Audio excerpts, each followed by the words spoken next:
for the people that want to see this. All right, hi everybody. We're starting our first lecture for spring 2022 for Math 21, Intro to Stats. You're with Professor David Jones, aka El Jefe. And let's dive into it. Like, first off, why the hell are we here?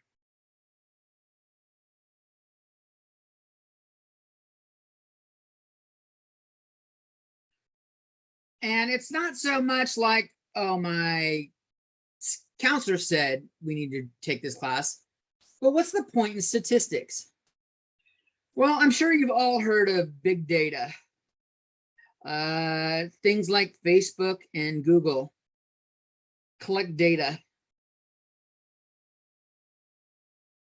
and use it. They learn how to market with it and stuff like that, but are just a couple examples.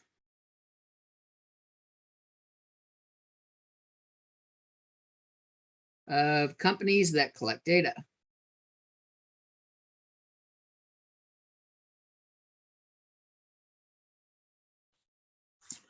Data we use to make decisions. We use data to make decisions. Oh, let's change colors here. Let's tamper with the colors. We use data to make decisions.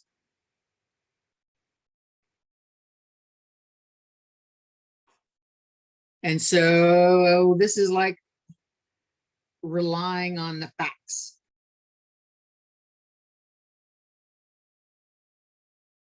To make decisions. This is my first attempt at using OneNote for class. So if I do some silly shit or it takes me a little bit, bear with me. So before we dive into that, what types of data are there?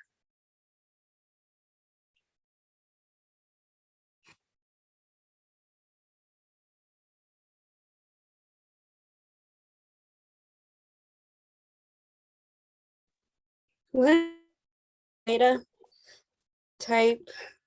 It can be pretty much anything. Well, let's talk about some categories. Let's go with yellow. The two main categories, oh, that's not yellow, that's rose gold. There's qualitative and quantitative.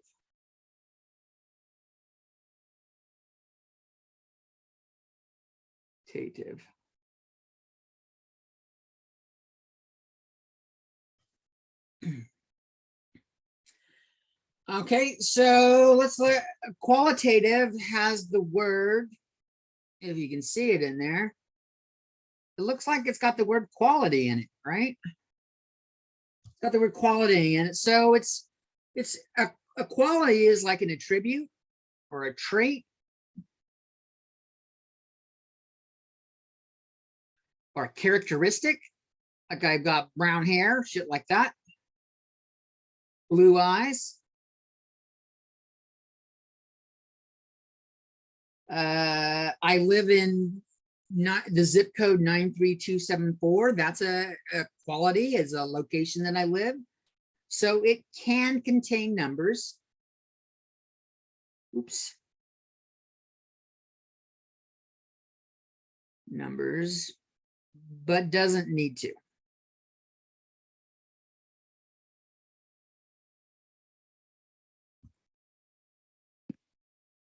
I realize this font is getting, I keep writing bigger and bigger and then just making the screen larger. I need to start. Notice that my text is veering to the right as I write. Got it. Stop doing that. Let's look at qualitative or quantitative. Quantitative looks like it has the word quantity in it. Does the red show up decently on your screen? It's a little bit darker than everything, the other text. It looks pretty fine on here. Okay. Well, on my computer. I'm not sure about everybody else's. So it's got quantity in it. Quantity is like amount, which means we're using numbers. Pound sign is usually a symbol for numbers. Numbers are necessary for it.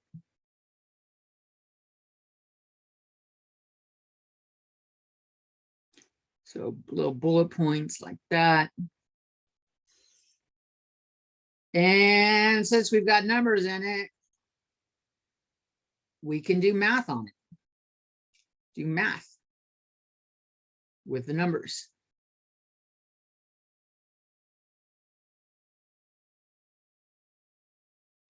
Having said that, does it make a lot of sense to do like addition and stuff with like a zip code?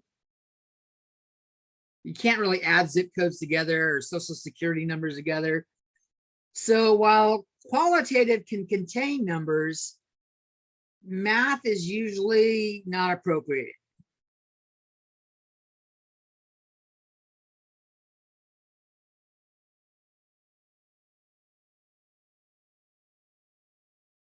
We got quality, attribute, trait, characteristic. There you go, little bullet point numbers.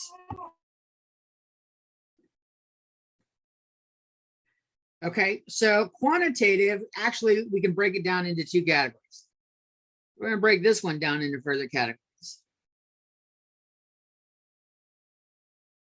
So twin categories. We're going to have discrete and we're going to have continuous. These are two categories of quantitative. Discrete things are countable. They're whole numbers, usually.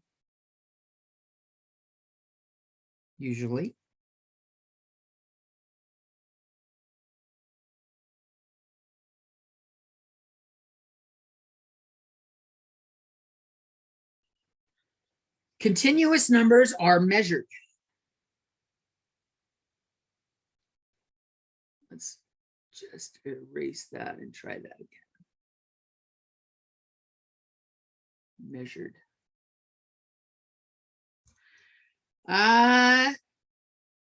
So it might be easier to point out what things are what we measure first.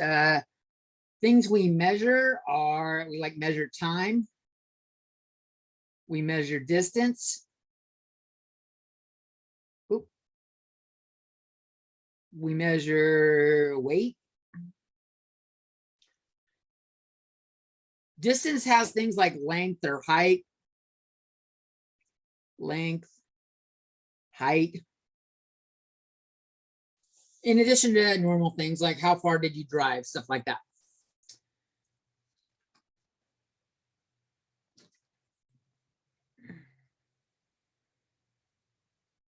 Discrete things, they are countable, but they don't have to be easily counted. Like the number of children in a family.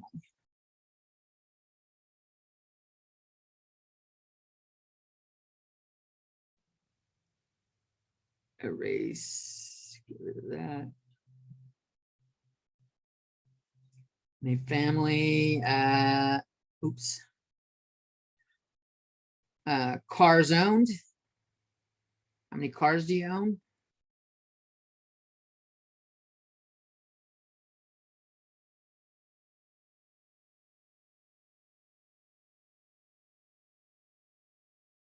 That up there, get the zoom thing out of my way.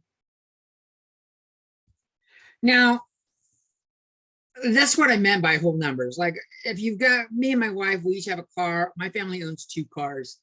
It sounds kind of ridiculous to say like we own 1.5 cars, or you can't have like 3 3/4 children.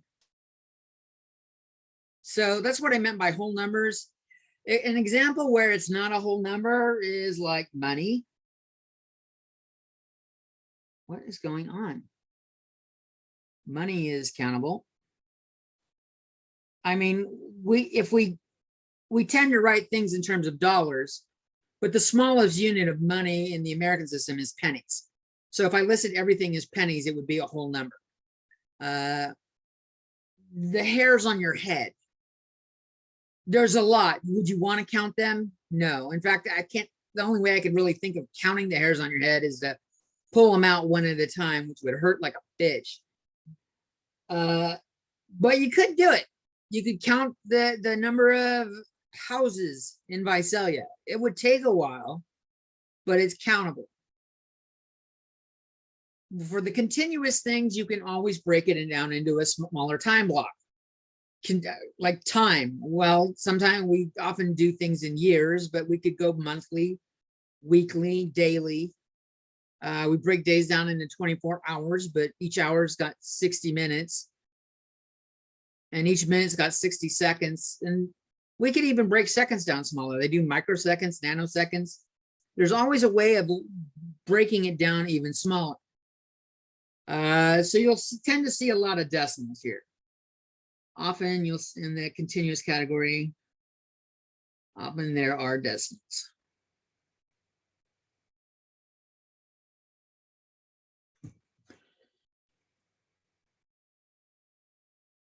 Okay, so that's enough about the categories. Let's. So why? We use it today. We use the data to make decisions.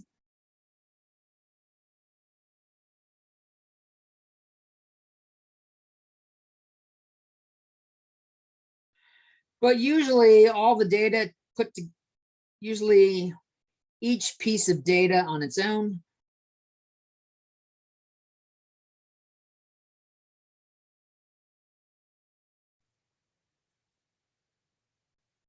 only contributes to the overall effect. It has an effect on the overall system or overall, it has an effect on the overall problem or whatever you're looking at. On the race. On the big picture.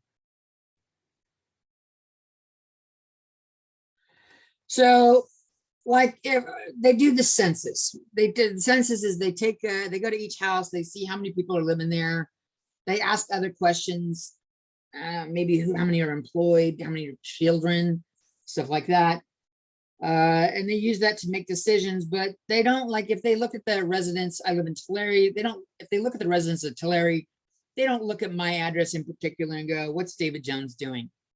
No, they kind of look at the big picture and go like, what percentage of Tulare residents are adults and what percentage are children? So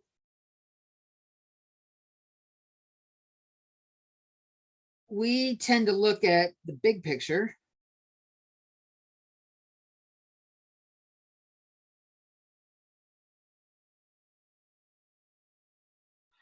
Which means we need to summarize the data.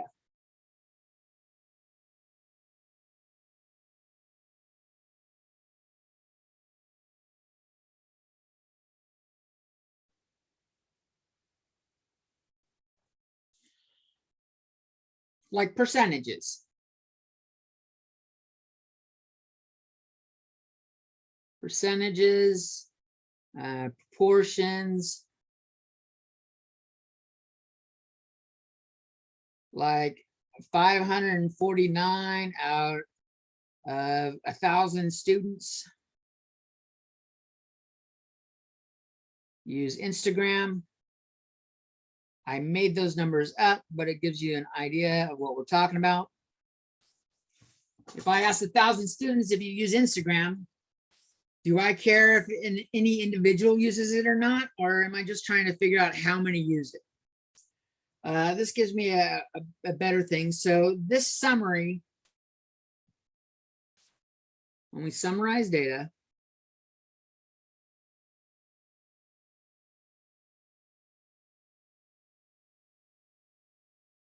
that's statistics. In particularly descriptive statistics, which we'll go into more later on. Descriptive statistics.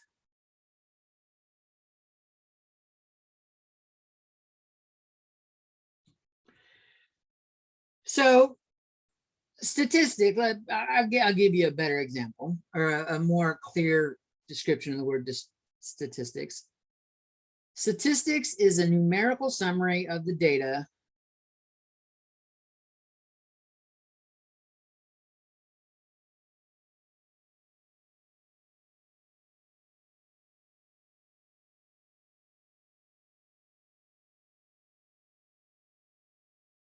regarding a sample of the population.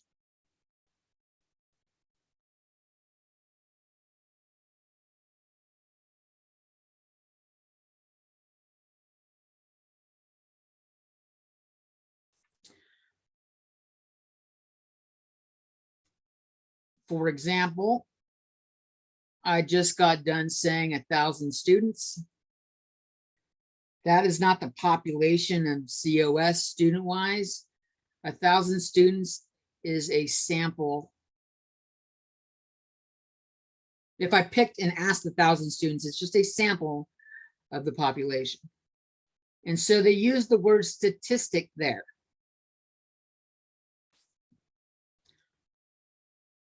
They'll change it up. If you're doing the same thing for a population, they use the word parameter. So a parameter is a numerical summary of the population.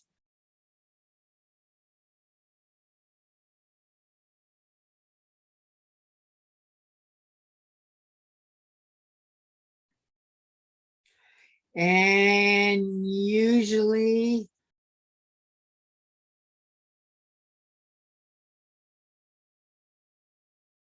we don't know this.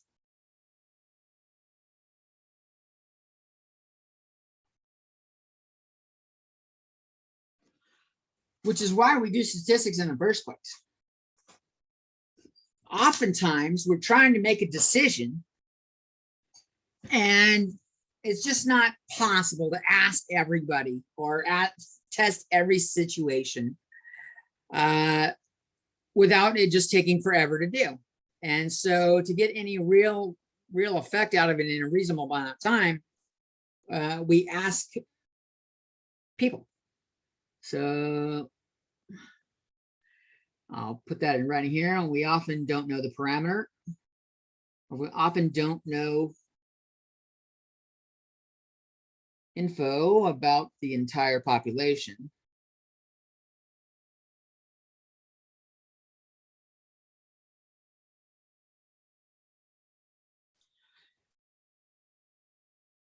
And it's either too expensive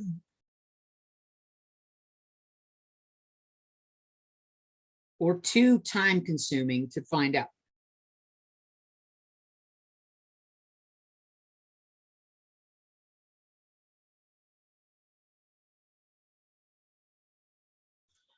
I mean, usually it's just too time consuming, but you know, if you're trying to do it, you got to pay someone to go out and collect ask people. The census takes a long time. They do it, but it's not really, it tends to be a little bit inaccurate. We'll talk about that a little bit later. So it's too time consuming, but collecting info from a sample isn't.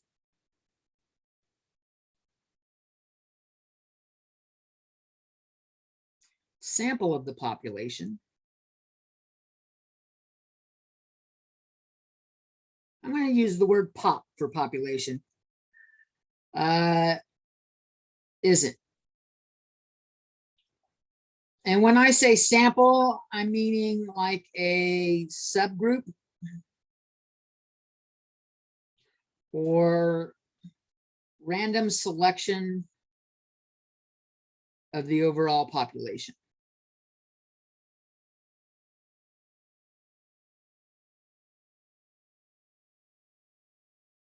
Pop.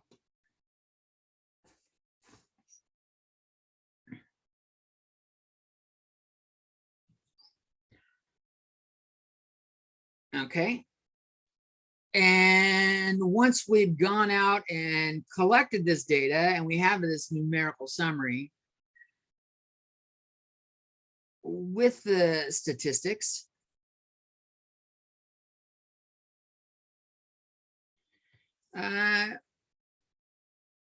we try to analyze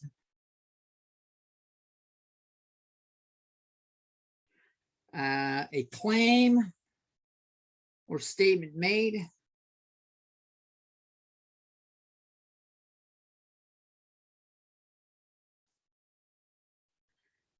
and decide if we want to just support it or refute it. To support the claim or refute it.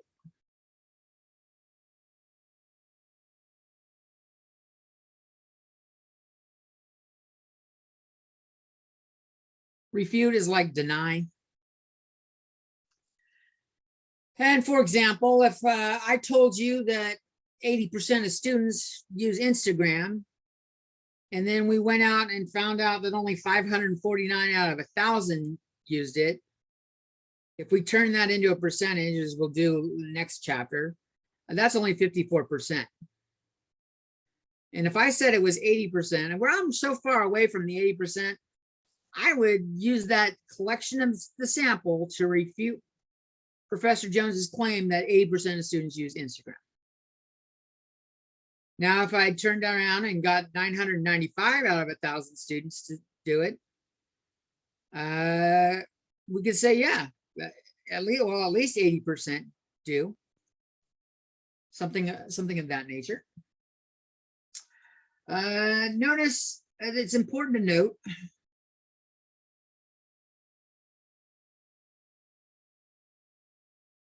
that since we didn't ask at the entire population,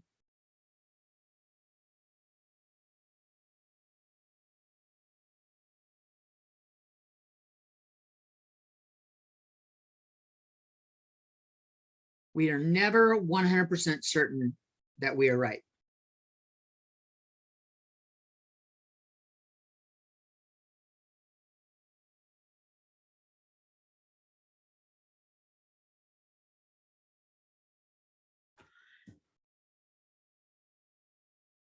No problem, Eric. You have a good day too. Appreciate it.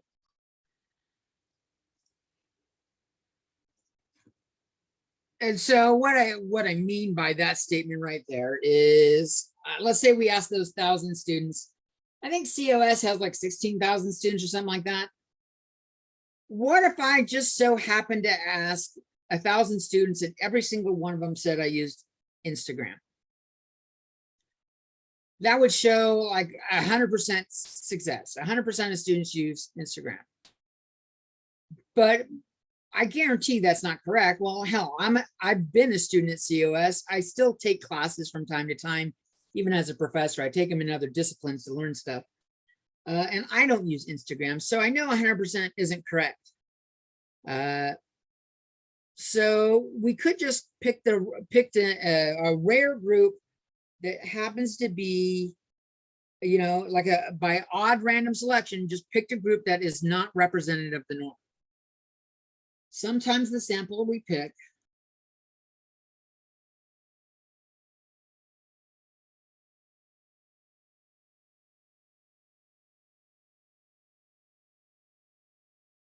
is not representative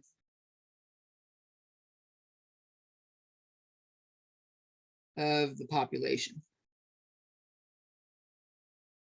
We'll go with pop again.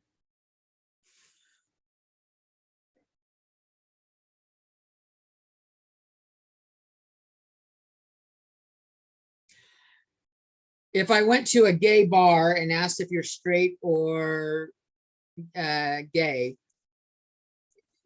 do you think my response is going to be representative of the overall population? No. It just happens to be where I went and asked people. It doesn't represent the overall population. Guys and girls. If I went to, oh shit, a Mothers Against Drunk Drivers meeting and tallied up how many were men and how many were women, it's not going to be representative of the overall population of what percentage of people are men and women, because depending on where you go or who you ask, you're going to get situations where it doesn't apply. So it doesn't guarantee that we're certain with it. But we can get fairly close that we can be confident that we're right. You know what I mean? I'm not 100% certain if I buy a lottery ticket that I'm not going to win, but I'm pretty damn confident that I'm just wasting my buck. So let's talk about the process we do in statistics. Process of stats.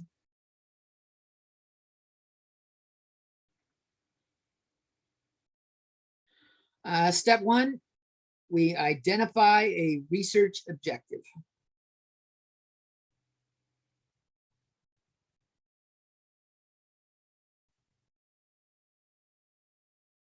Or problem to be solved kind of thing.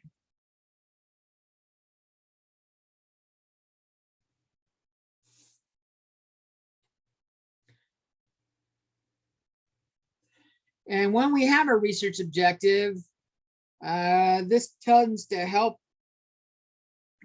helps us pick the appropriate population to study.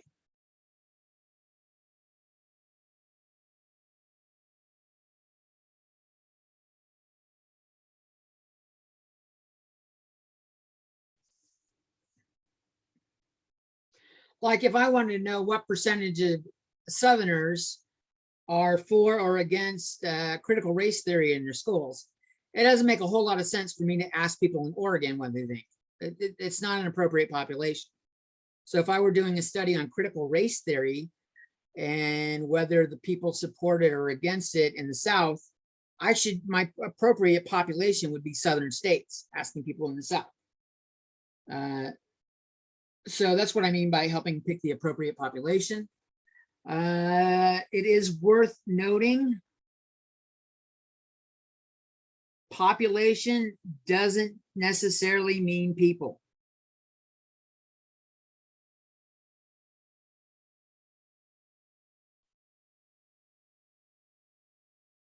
It's just a group of things with similar traits. Objects or things with similar traits.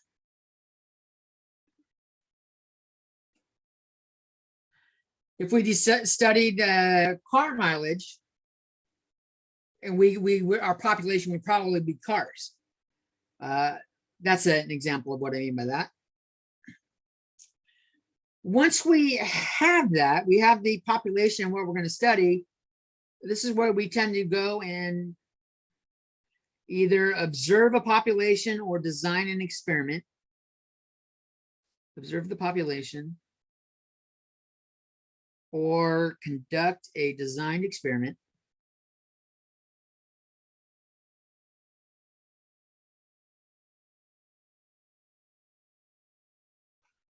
To collect data.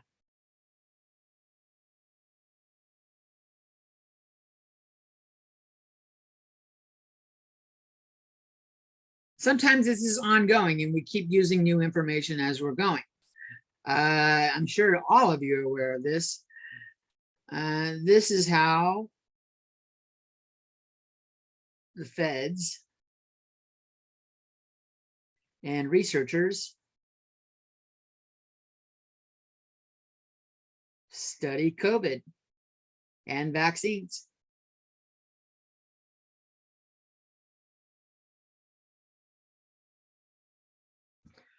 Once they have all the data for people that have taken a vaccine, as long as it was on the record kind of thing.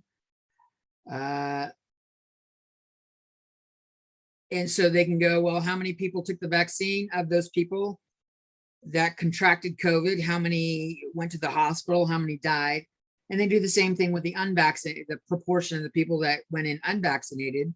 And they say, okay, overall vaccines are effective because a lot less people go to the hospital, or when they do, they don't die from COVID. But that's ongoing. They keep collecting data with it. And that's why the rules have changed. It was, you had to wear a mask and stay 6 feet apart, stuff like that. They still want you to wear a mask, but and the amount of downside, you couldn't, when we first had the pandemic started, you wanted to wash everything. People were washing their fruit, everything they touched. And it turns out with enough study and evidence, they found out that it doesn't transfer well on surfaces. So that isn't as necessary as wearing a mask, which it is airborne, so it transfers that way. It tends to be an ongoing study for many things that are super important. But for things that are less important, like if you're just trying to make a decision of what type of car to buy, you're not going to collect information on every car ever made and keep collecting. You're going to collect enough information to make a decision on what car to buy. So that's an idea of stuff like that. We observe the population, conduct an experiment, and we collect the data. With the data, we summarize the data into descriptive stats.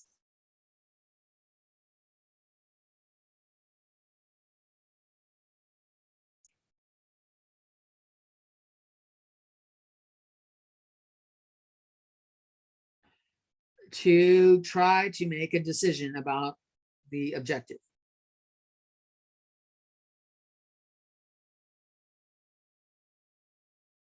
About our research objective.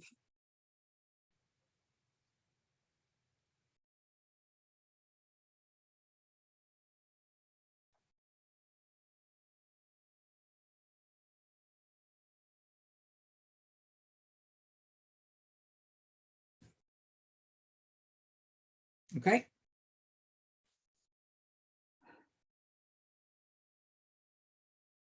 Once we have that data, this is where the money comes in. This is where we start looking at the good stuff.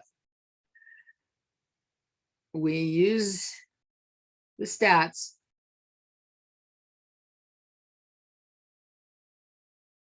and remember, the stats are about the summary. We use the stats to infer something about the overall population. That's something being our research objective or problem. I totally am misspelling it there. Let's try that again.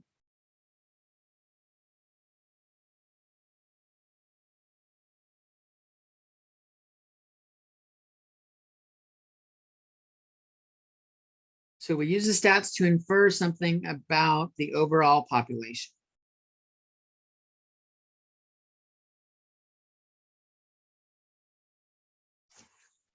Damn it. Let's move it up. There we go.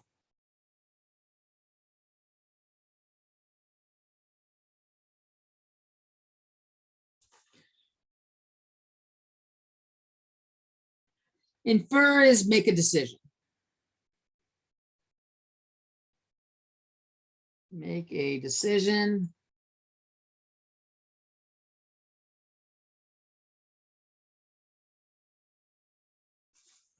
Or kind of like decide the truth about it.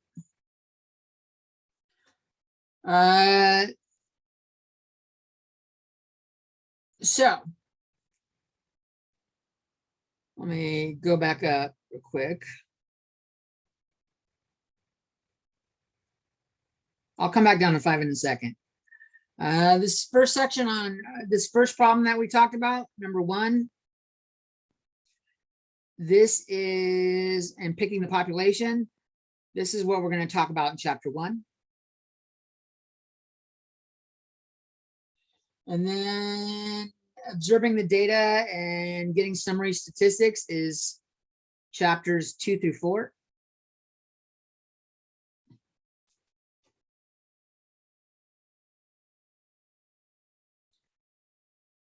And here will be 5 onward.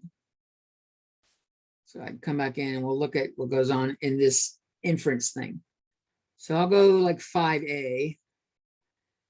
5A, we'll look at the reliability of our answer.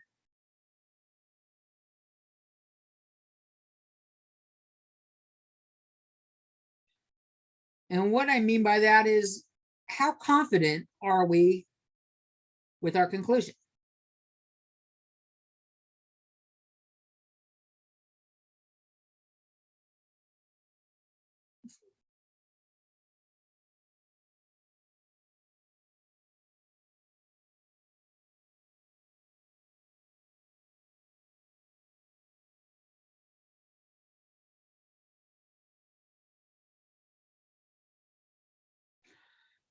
Frequently, a target objective. Target is often 95% confident. And we'll talk about how we measure that. We'll measure our confidence in later chapters. In fact, where we will measure that, we look at how we measure this stuff. This is like chapters 5 through 8.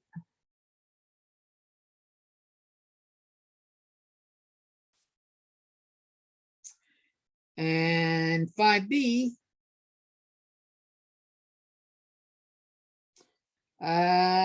is the technique we use to get the answer. Oops.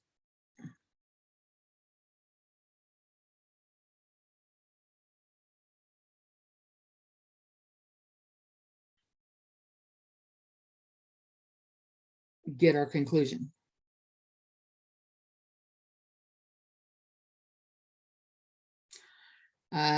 These are called hypothesis tests.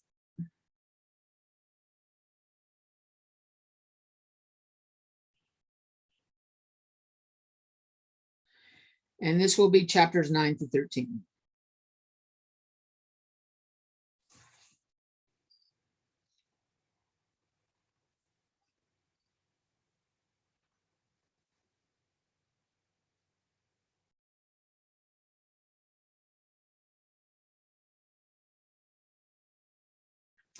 Now, how reliable we want it is relevant. If I'm trying to decide, if I'm stocking the vending machines on campus and I want to decide whether or not to stock a specific chip or candy bar, I could look at how often those candy bars sell out or those chips sell out in all my machines, kind of thing. And or in machines, I can look up information like that in other places. How successful are Takis when they sell, stuff like that. And that could help me decide how well I stock it. And then I'm not too much worried that I'm 100% correct. If I'm not correct, I just didn't sell as much, and I can change the chips out later on. So 95% is fine. I might go 90, even 80%. If I'm deciding on whether or not I'm going to let a surgeon conduct open heart surgery on me, I want to be pretty fucking confident that he's not going to kill me. 95% generally is, I'm not going to be happy with that. I would rather 99% or higher that, he's got a high success, he or she has a high success rate. So what confidence level or percentage we want to look for is really relevant to what we're trying to figure out. Okay.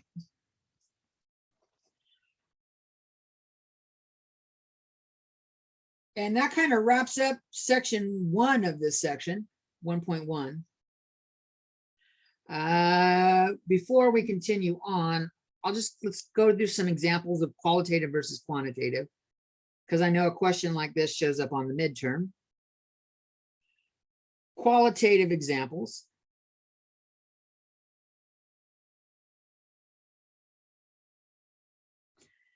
Hair color, eye color,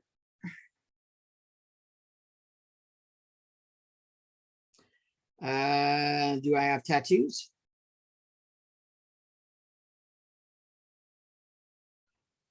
What superpower do I have?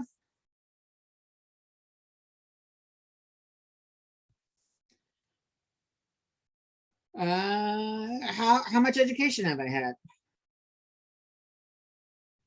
What level in high school?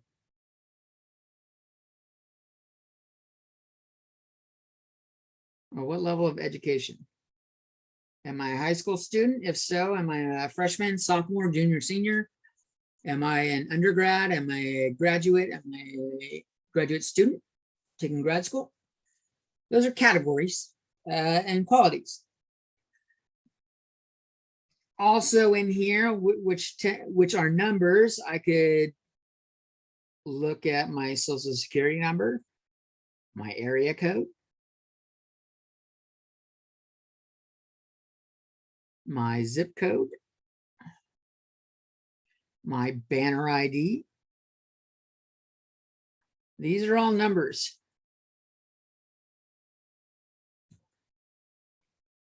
But not a single one of them does it make sense to do any sort of math.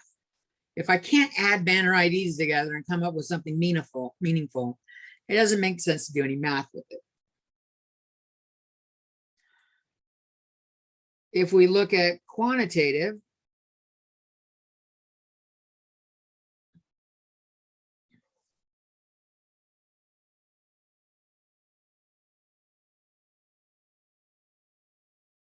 let's just erase those last couple of letters and try that again.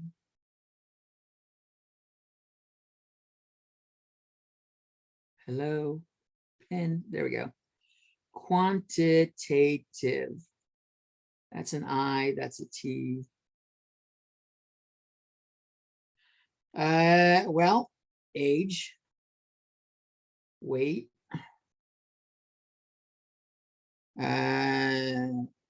distance to school,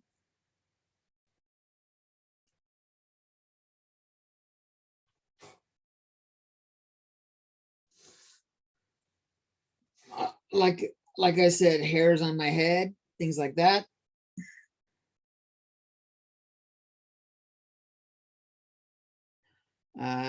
Points scored in a basketball game.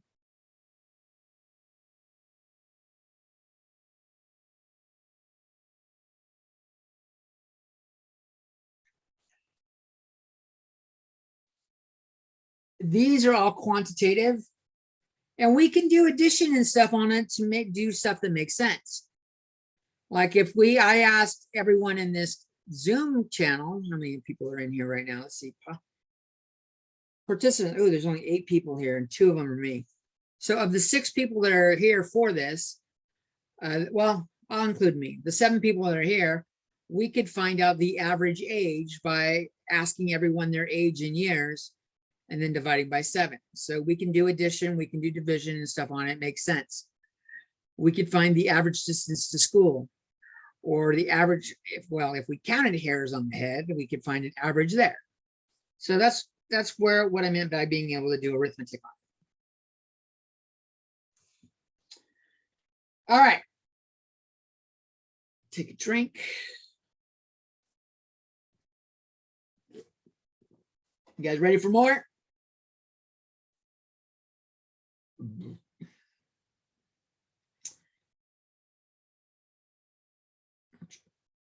Section 1.2.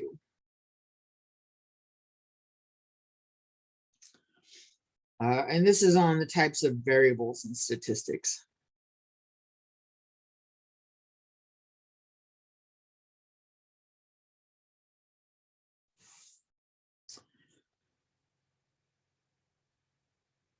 So there are 2 ways we break down variables. Variables are things that change.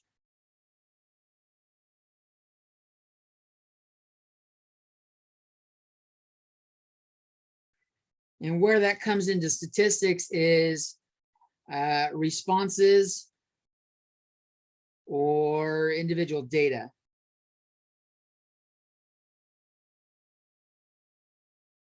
Tends to differ from person to person.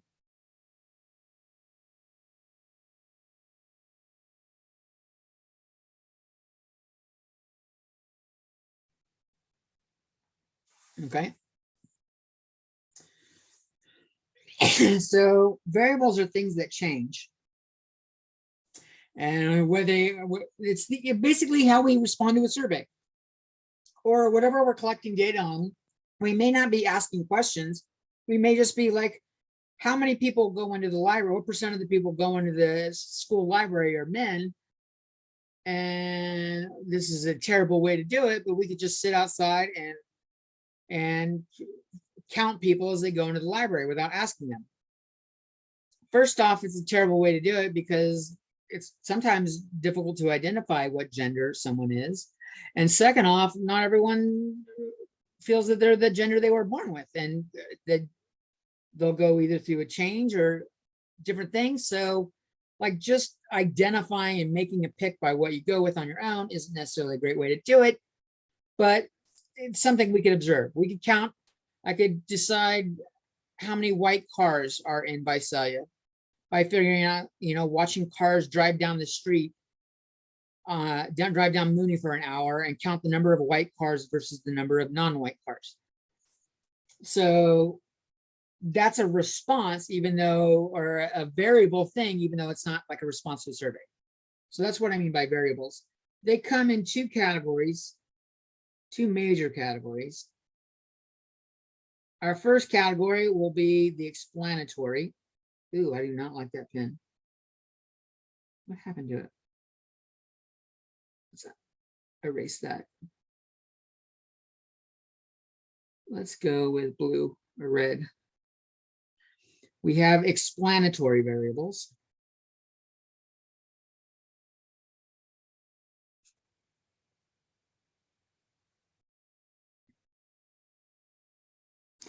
And explanatory variables tend to, we use these to explain the outcome that we see.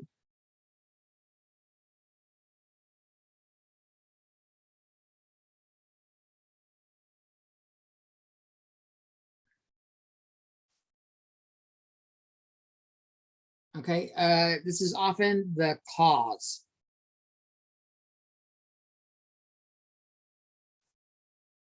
And I'll give you an example in a second when we have the other one. Another example or another type of variable is the response. Response variables.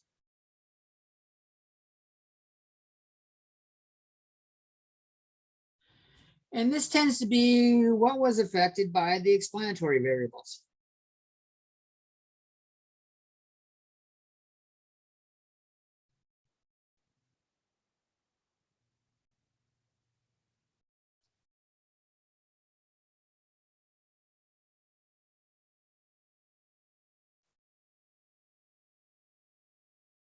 And this is the effect, cause and effect. Okay. So let me give you a scenario.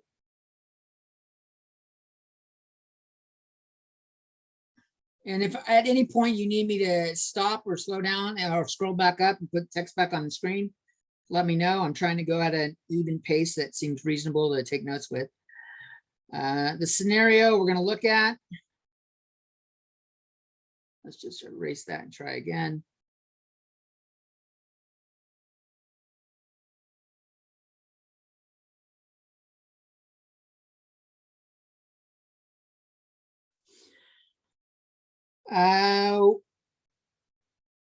Let's say we conduct a survey.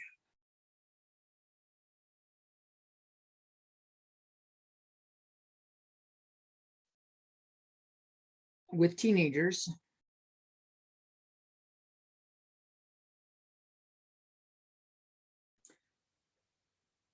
Teenagers, God, I mangled that looking away.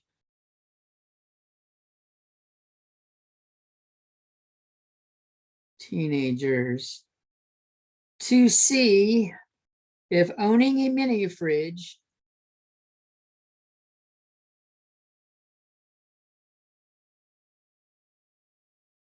in the bedroom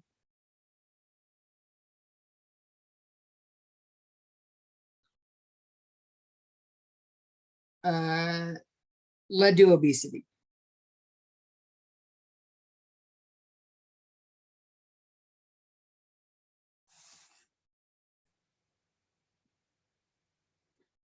So that's our survey.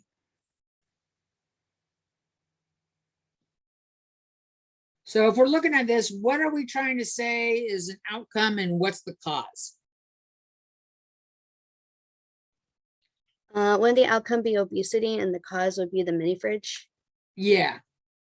So the outcome, which is our response variable, is obesity. And what we're using to the cause, our explanatory variable, is mini fridge or not.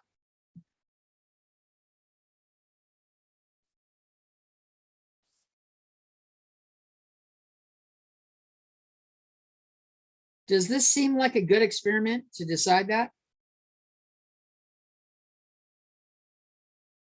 A good way to determine that?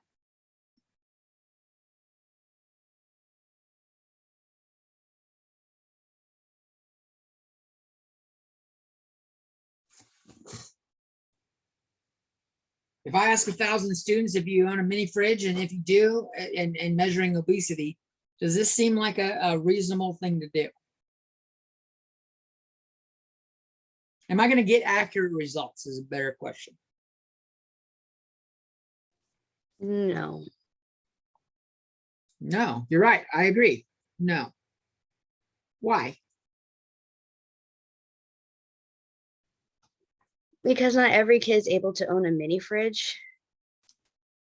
That's one example.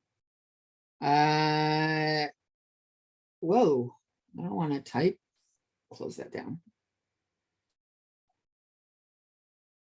In fact, most kids don't own a mini fridge, right? Owning a mini fridge isn't common. And we still have obese people, right?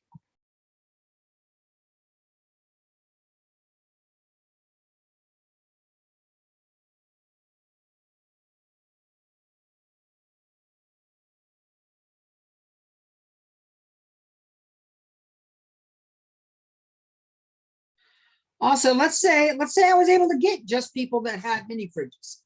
Let's say I asked enough students that I have like 100 students say they had a mini fridge. Do you think that's a good way to say mini fridge causes obesity? So let's take that a step further. Let's assume we had, 200 students.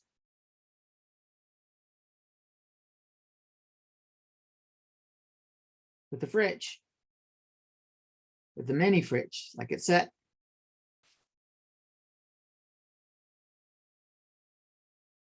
Is it okay now?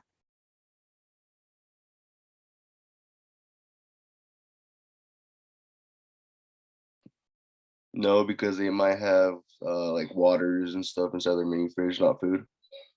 Right. Still not good. Still a no. Contents of the fridge might be healthy. They might have water and apples and shit like that in there.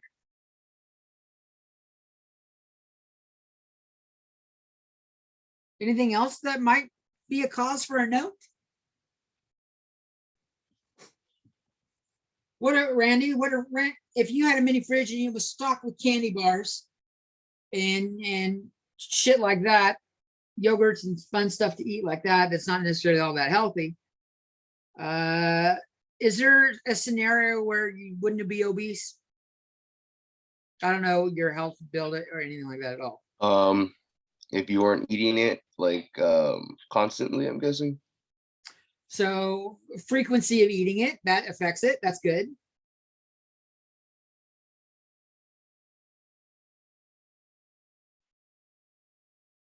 Like I have a mini fridge in my office, my house office, and my wife bought it as a Christmas present for me for work, my office at work, but I haven't been back to the campus in a couple of years.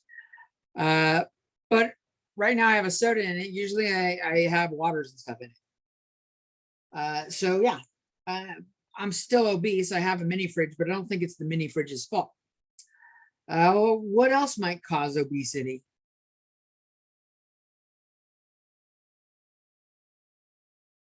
Any thoughts, the causes of obesity?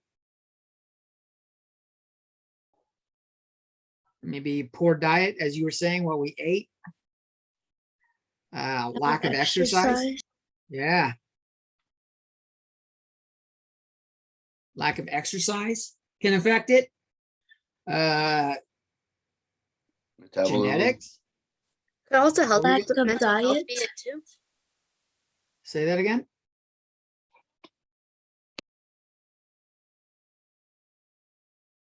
Lack of diet. We'll put that in poor diet, lack of diet. So there's several things that could lead to it.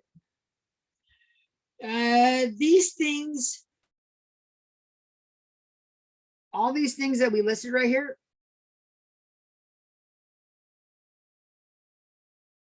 these are called lurking variables.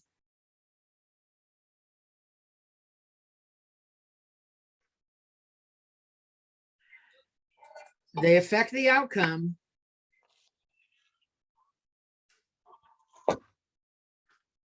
but weren't studied but weren't identified and studied in the study.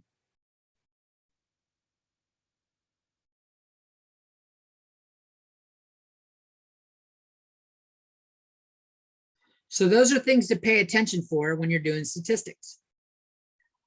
If you're working for an employer and you need to do a statistics thing, and you just got to think about the questions you're asking. Are they conclusive enough, or is there other reasons that could possibly explain what you're looking for that is not on what you're studying? So What happened? let's modify our scenario. Let's change the scenario a little bit. Scenario update.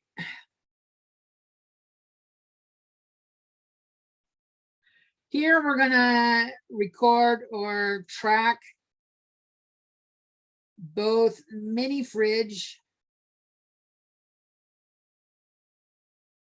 and exercise regimen.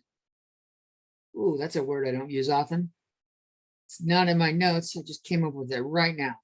We're going to track both mini fridge and exercise regimen to determine if they cause obesity.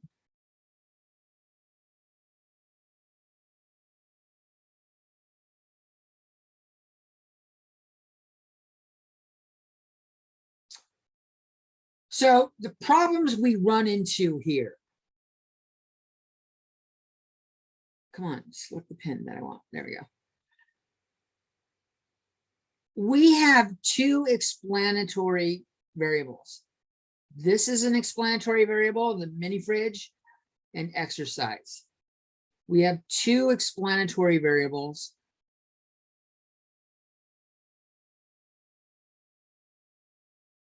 And let's say these were the only possible ones that could affect obesity. And we know that's not the case. Let's say these are the only ones that affect obesity. We have two explanatory variables that aren't separated.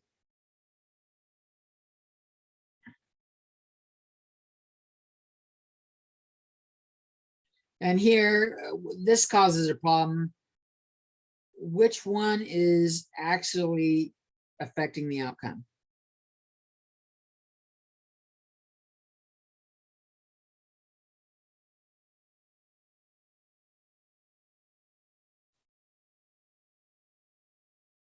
When you have two or more possible reasons that the outcome has happened, but you haven't done a good job in identifying what's what, these are called confounding variables.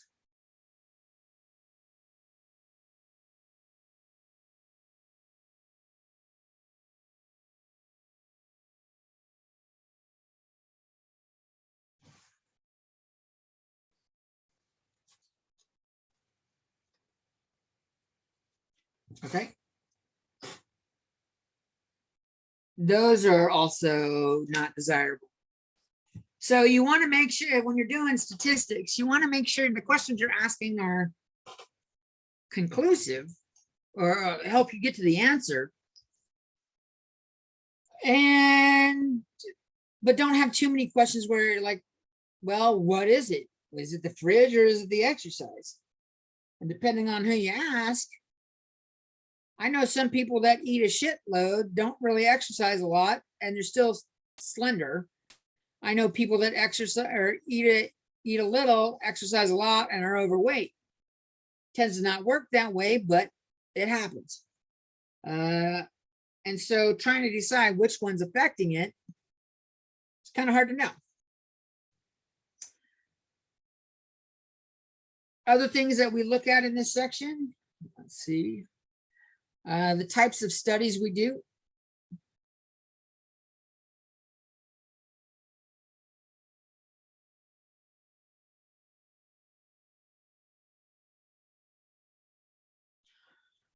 we talked about them, we mentioned them at least. We can do an observational study.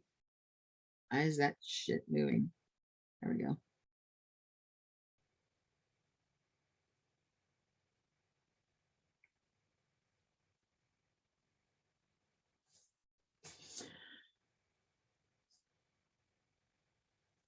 So what makes an observational study is an actual observational study is we measure the responses.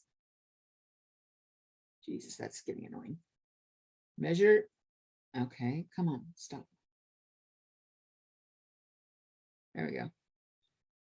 Measure the responses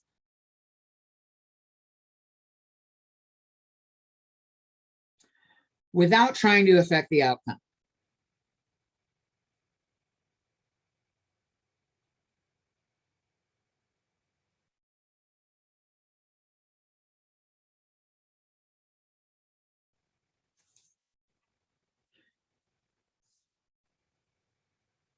A good example of this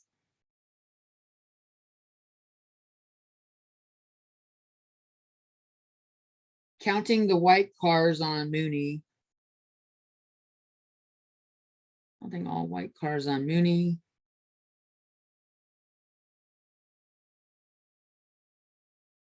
And all non-white cars.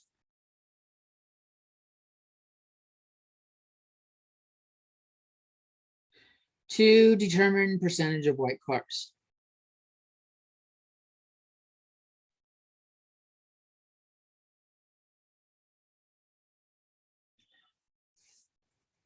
I'm not doing anything that could affect the outcome. I don't have a sign up that says if you're driving a white car, we'll pay you $5 to go down this road. There's nothing happening that's affecting the outcome. Or without trying to affect the outcome or influence. There's no influences here by the survey. So study does nothing to influence the survey.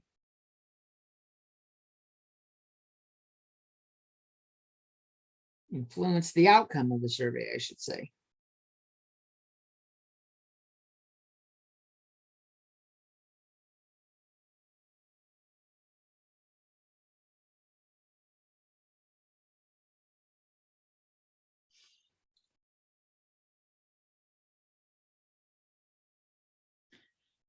That's our observational study. Move it down a little bit. Another one that we could do is called a designed experiment.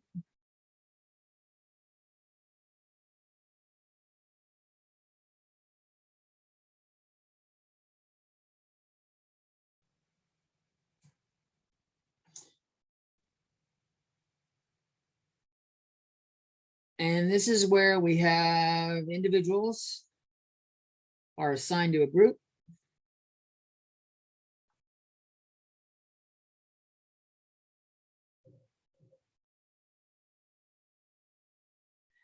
And explanatory variables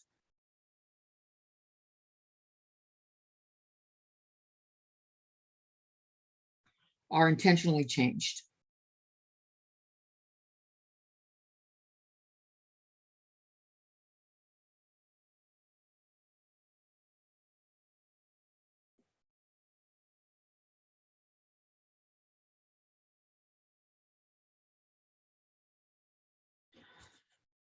And then the response is recorded. Then the response is recorded.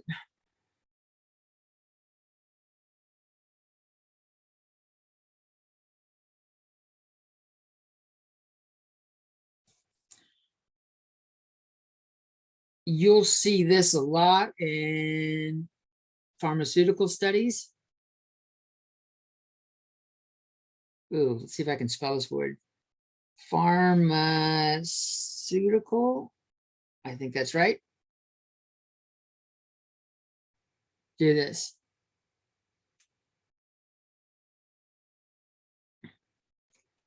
Group A gets a placebo.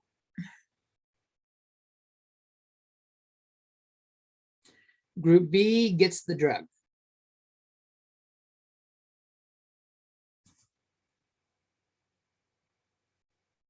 Okay. They got to give them something because they need the people to think they're getting it. So a placebo, in case you guys don't know, not everyone does. A placebo looks like the real deal.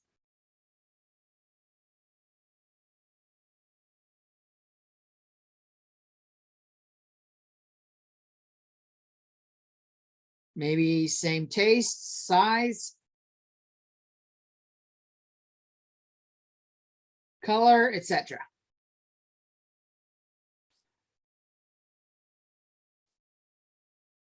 But it doesn't have the same components.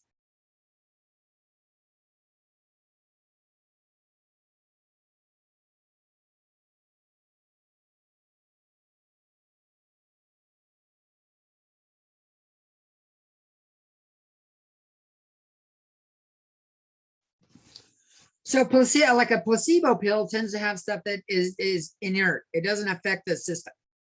It doesn't affect your body, but you think you're taking it.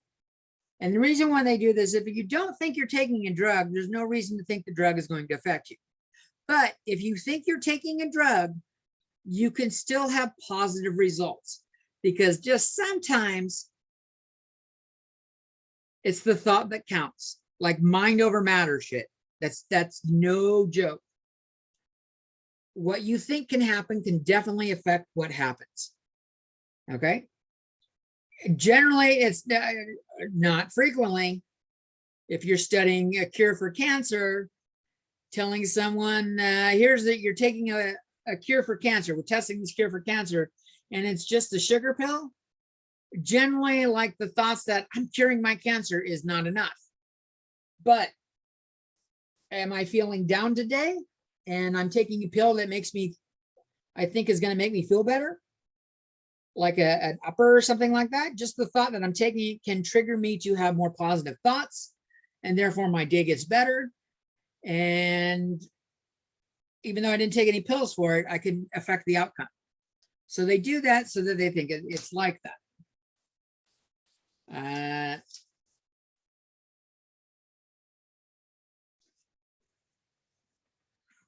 The designed experiment one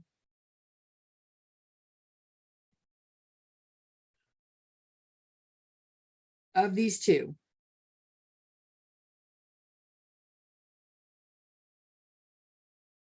that is a terrible H. Of these two, the designed experiment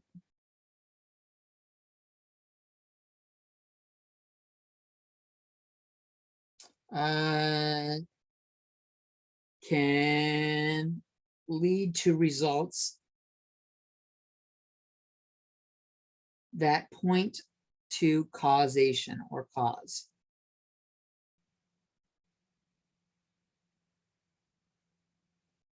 Causation or cause.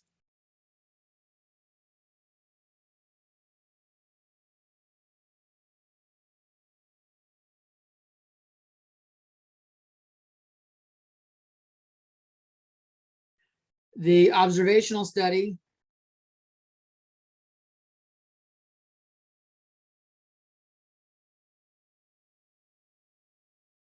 can only show correlation.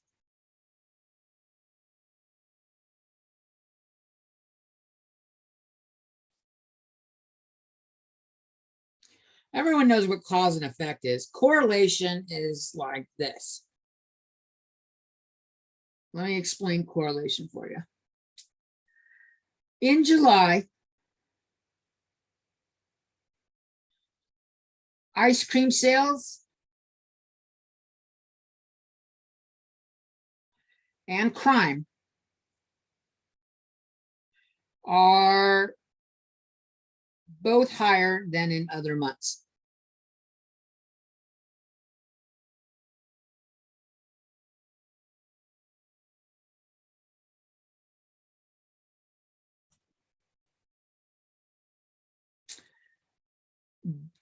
Can we say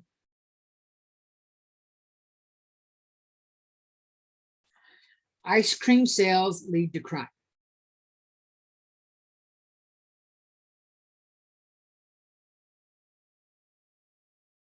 or vice versa?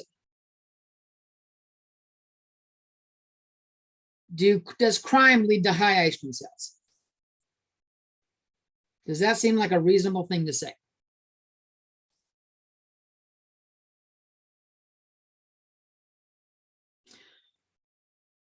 Any ideas?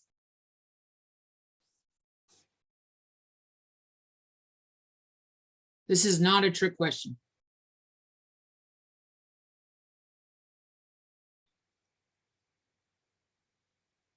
No.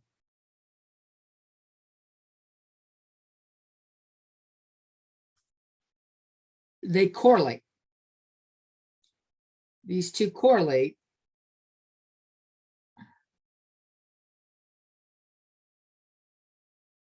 Or match up.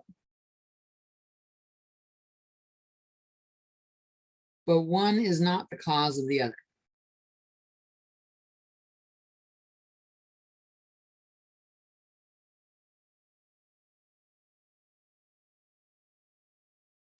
And those are both observational studies. Checking to see if telephone, having high power lines in your neighborhood, a lot of high powered lines in your neighborhood with the things going overhead, a lot of electrical current generates a field around it. Does it affect the health of the residents? Well, you might be able to prove that, or not prove, you might be able to show a correlation between the two. There might be a correlation between high power lines and health issues in children or something like that.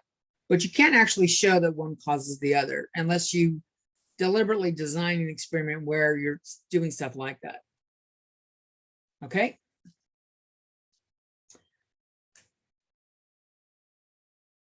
A couple more things to look at. We can do a cross-sectional study.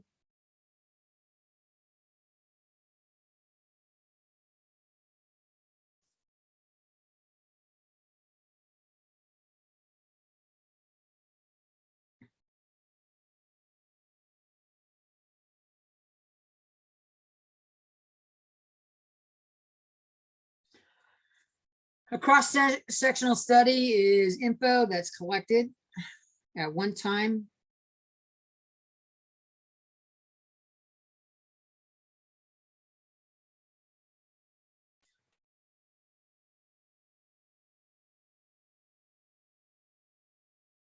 Or over a very short period.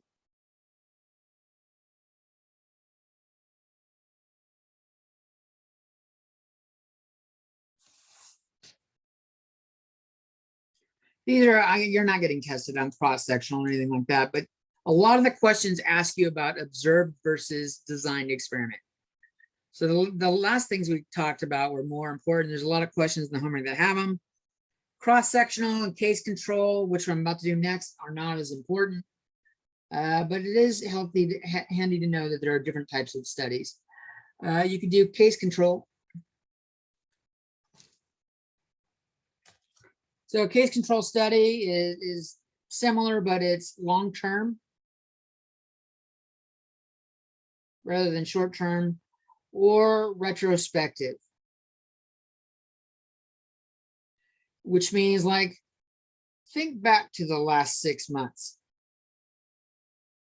Over the last 6 months and answer this question.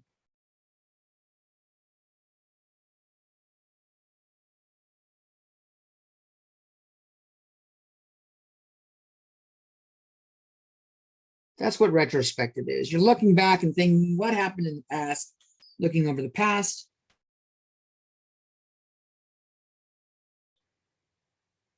Another thing you'll see pop up is cohort. Quit moving on me.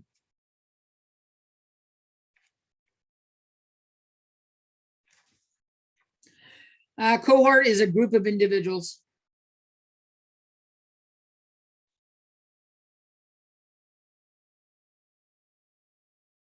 studied over a long time.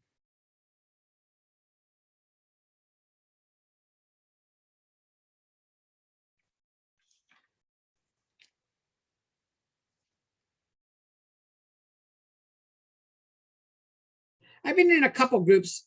Yeah, I can scroll up. I've been in a couple groups where it's been called a cohort. I interned for NASA, and when I was first accepted, I was in a cohort. And I was recently, the last few years, I was part of a cohort for new teachers in mathematics. And there was like 40 of us that gathered for 3 or 4 days and discussed ways to improve our teaching with people that have been teaching a while. And I think it's called a cohort because they do the same thing every year, but I think maybe what they show in each cohort, advice they give might change, and they might be studying how effective we are over time. I don't think they're looking at my grades or anything like that, so I don't know how, but it is definitely breaks down into a group of individuals. Ariel just mentioned to scroll up just a tad. If you type something like that and I don't respond to it, because it means I didn't see it. I happen to look up right now and see it pop up on the screen. If I don't see it and you ask that, just turn on your mic for a second and ask verbally. Okay. Are you good? We're almost done.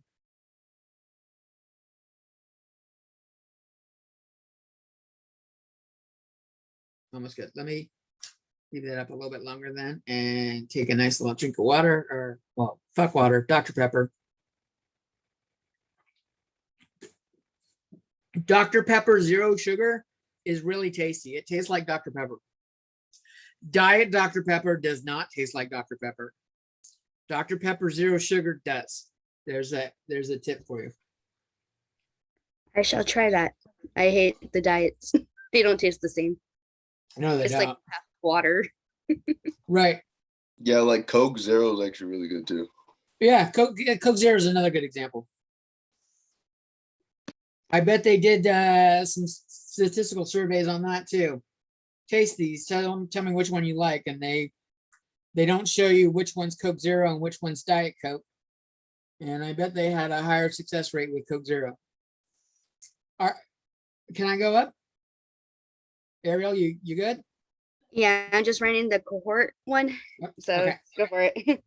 Now let me pause for a second. Let me make sure you're done writing so you can be with me. Thank you. I have little hands. Sometimes it's hard to write fast. No, it's no problem. I would rather, I strongly encourage you guys to do this. Tell me, let me know if I'm going a little bit too fast. No, because last class I remember having with you, it was like a hell of a lot better having notes. Oh yeah, I think notes are pretty helpful, especially when we get to stuff where we're using the computer to do the problems.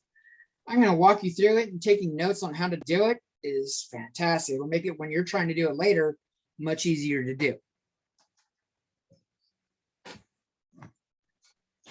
All right, I'm assuming your little hands are done right there. So, Yes. couple words you will see pop up on occasion. You're not going to be tested on it by me, but just so you know what they are, if you see the word frame, frame is a list of the individuals in a population.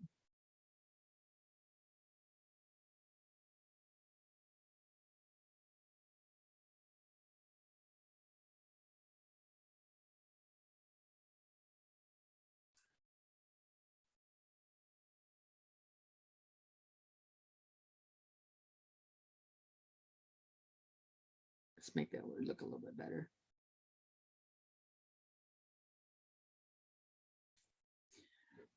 And that sounds kind of like a census, which brings us to our next word,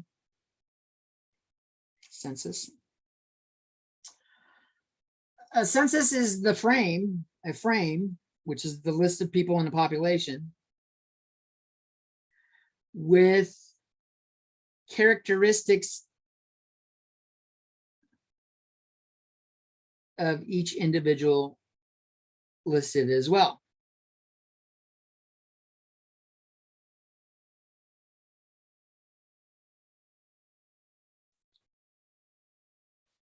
This last one you will see a lot.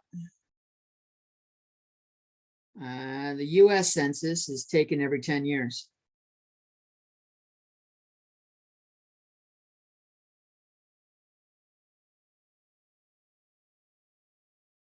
To get an idea of demographics in an area.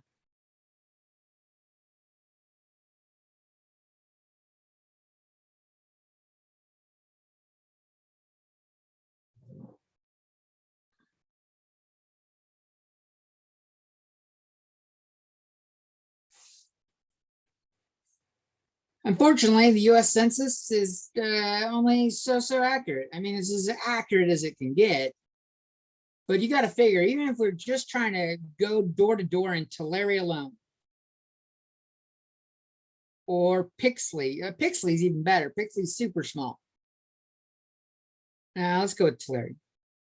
Tulare, if you hired people to go door to door and ask who lives here, record like nationality, gender, age, income, shit like that.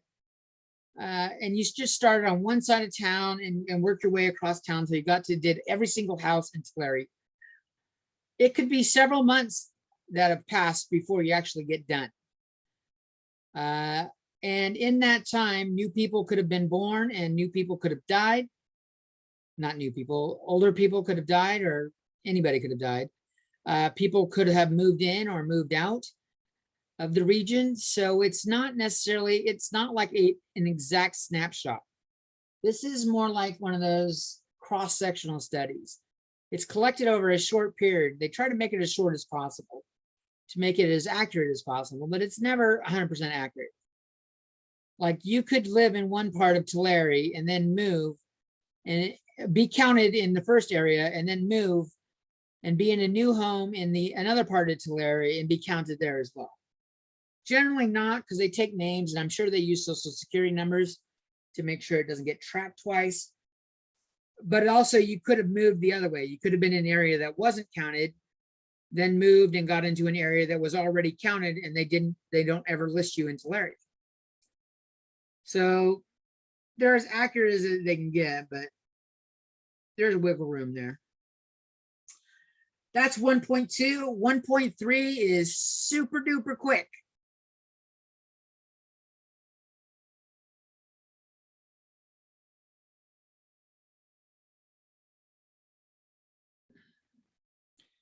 Section 1.3 is on the simple random sample.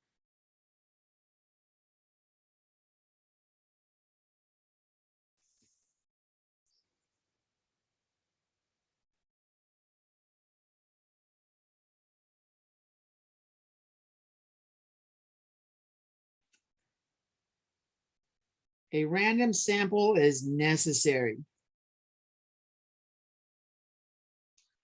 Absolutely necessary.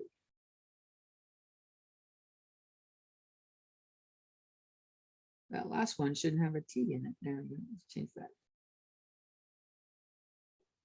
Your screen is like hardcore lagging. Right. A random sample is absolutely necessary to get any reliable results.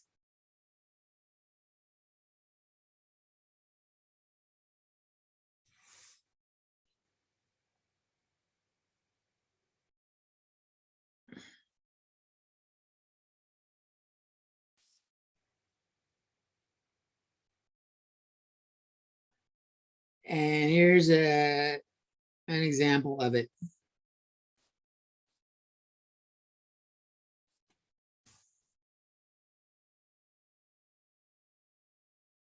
If I pull my students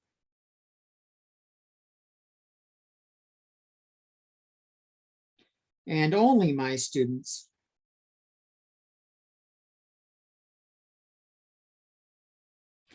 to try to infer something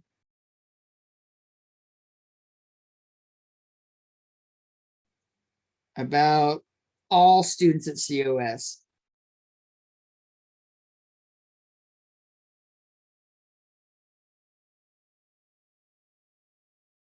My results are garbage.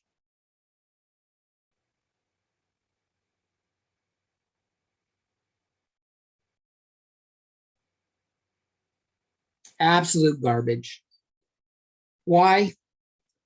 Reasons why.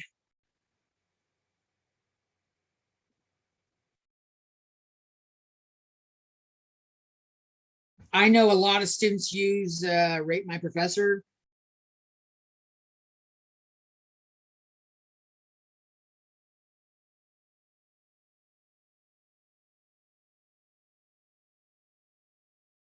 So I get a lot of students from that.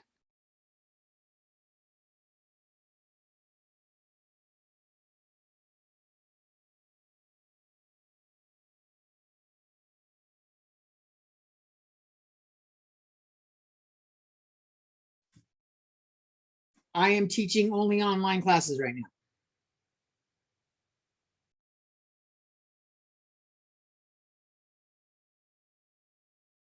This semester. Next semester, I'll be in person. This semester, I'm teaching only online classes. And when I do, frequently, in-person classes are only in Tulare usually.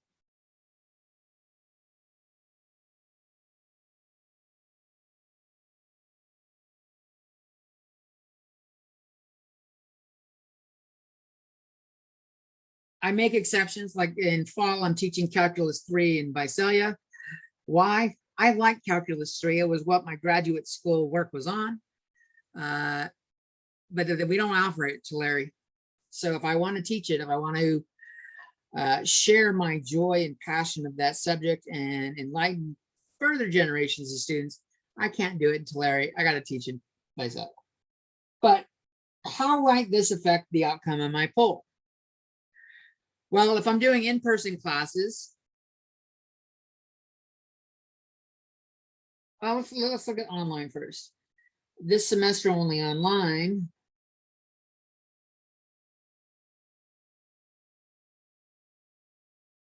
Means I'm missing everyone that is willing to go to campus. Not only missing, but I am deliberately excluding everyone that goes to school. I'll say campus instead of school, because you're technically going to school right now. So you might have a different viewpoint on like transportation or things like that. Depending on the topic, you might drastically affect the outcome. I generally teach in the afternoon. When I do, like I'm doing now, I'm doing afternoon classes. Even when it's online, I chose to do these in the afternoon. I do afternoon classes.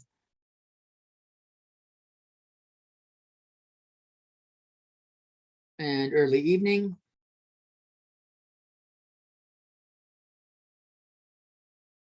And this means I am missing all the early risers. Missing all the students that want to get it done during the morning.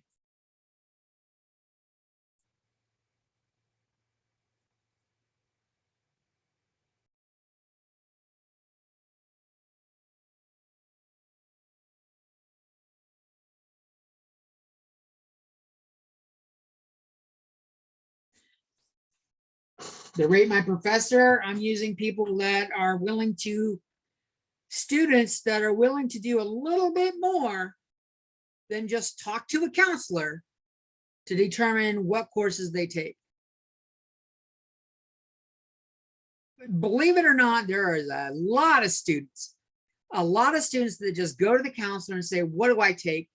And they take whatever the counselor tells them. You tell them what degree you're going for, and they tell you what to take. You have so many options to choose from in classes for any individual subject, for education requirements. I know when I came to COS, they tried to put me into sociology.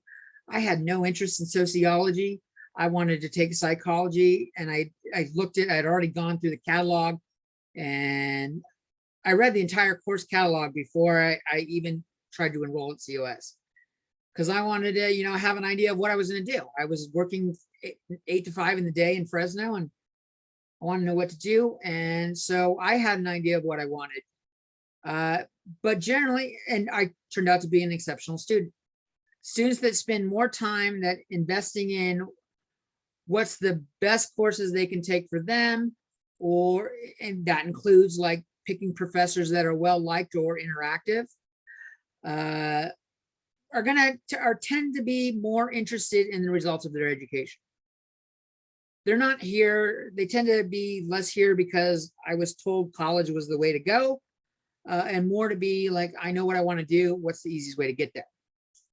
So I'm getting a different type of student than the average student. So those are all the reasons, it's not all, but several examples of why me just interviewing or surveying my own students is bad. Me polling my own students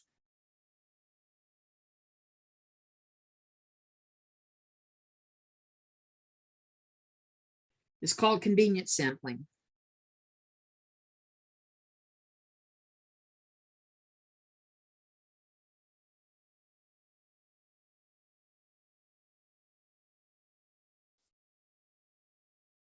And should be avoided at all costs.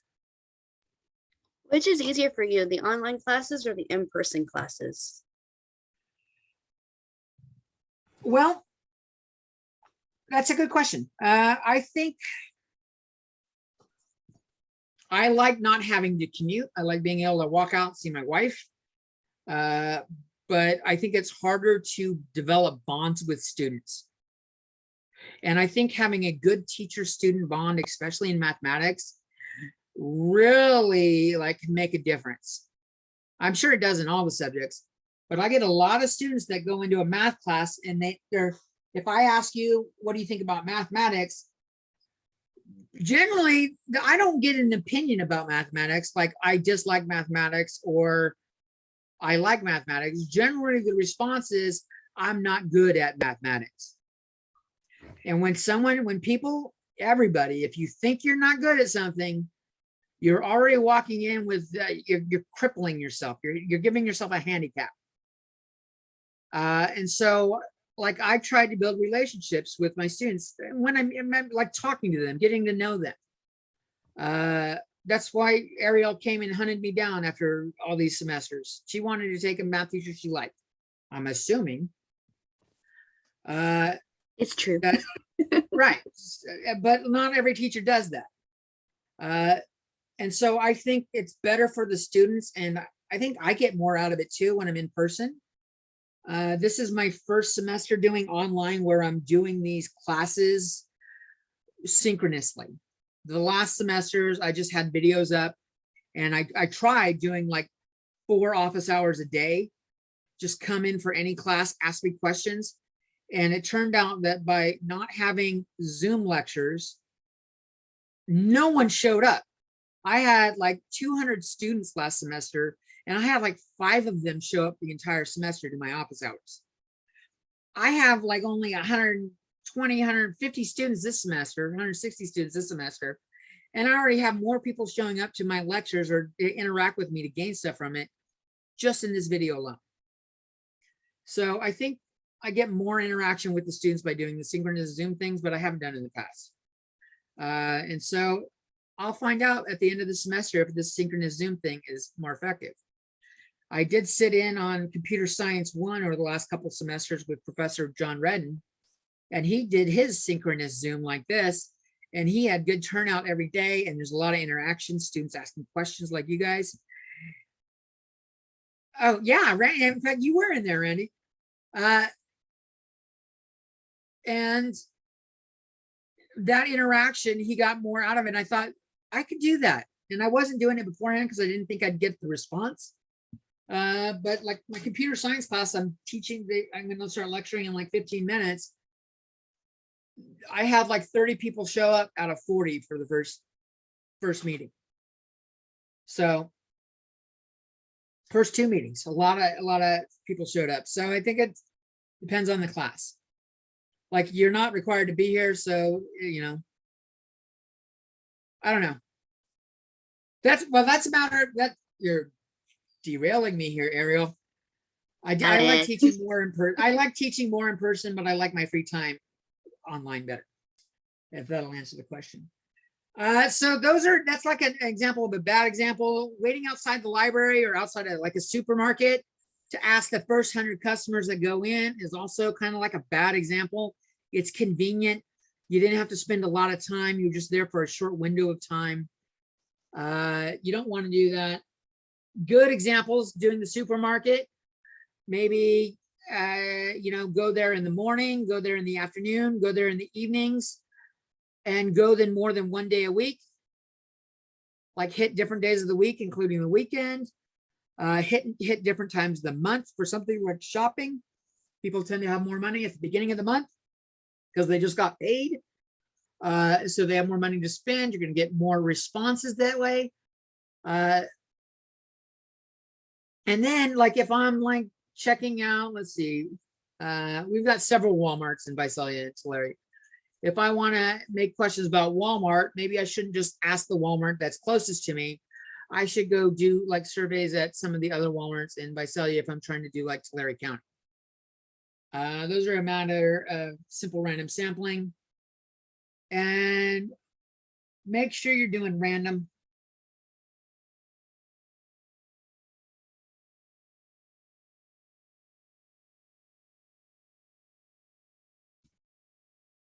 And a way of like, even if you're doing random at the supermarket, like if you're willing to spend like an hour in the morning and an hour in the evening, 3 or 4 days, you can't possibly ask every person that walks by, but maybe ask every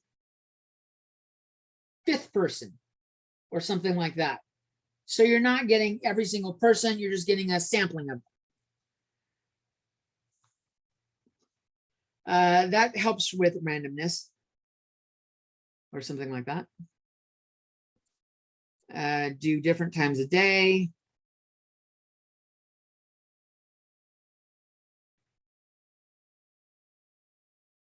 Different locations.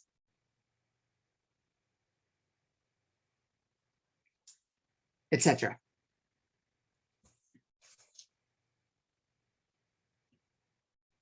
And with that, we'll call that a wrap for today.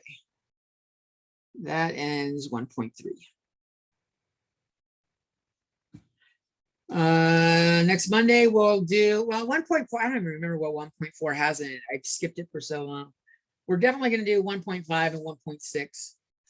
And I forget what else we have scheduled for that day. We might have something else scheduled, but it might just be those sections. Any questions? When will you be posting up with the homework of when we're supposed to get stuff done? So let me go look at that real quick for you. Yeah, because I tried looking and I couldn't find it. I'll find you show you where you can find it. Courses. Let's just go to that one. I got 3. So if you come down here to Zoom hours, coursework, and calendar of dates. Okay. You scroll down. Ooh, I wonder if I can post share screen on that screen and then annotate on this one. Let me try this.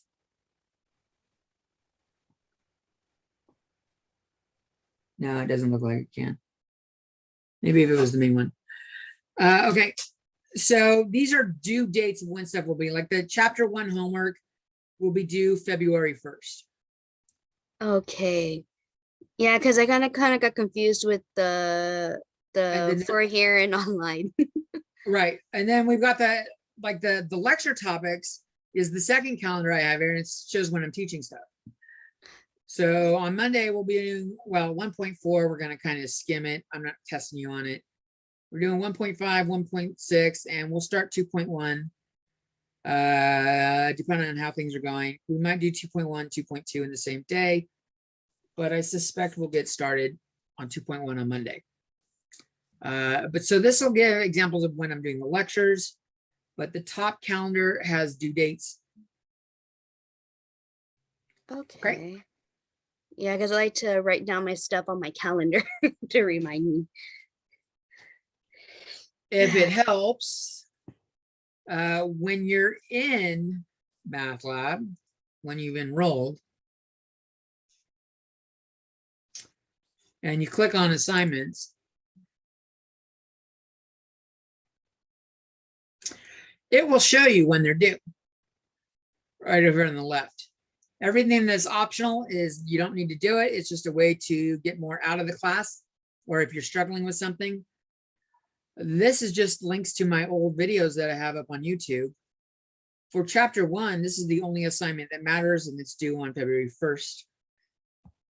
So I can see homework chapter 2 is due on February 8th at midnight. Okay. Gotta So love you can midnight. see them in a couple spots. And I know I edited it in the syllabus. If I go back to the syllabus, I think down here it still says noon, but it's not. It's Tuesday at midnight. I need to edit that, just make sure it says the right word. I used to do it noon, but people got more confused. Like when it said 12 p.m. or 12 a.m., people were getting confused, but at 11:59 p.m. is pretty clear. And it's easy for people to do. That's a way to check it. Okay, then great.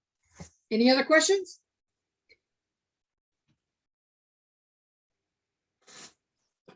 All right.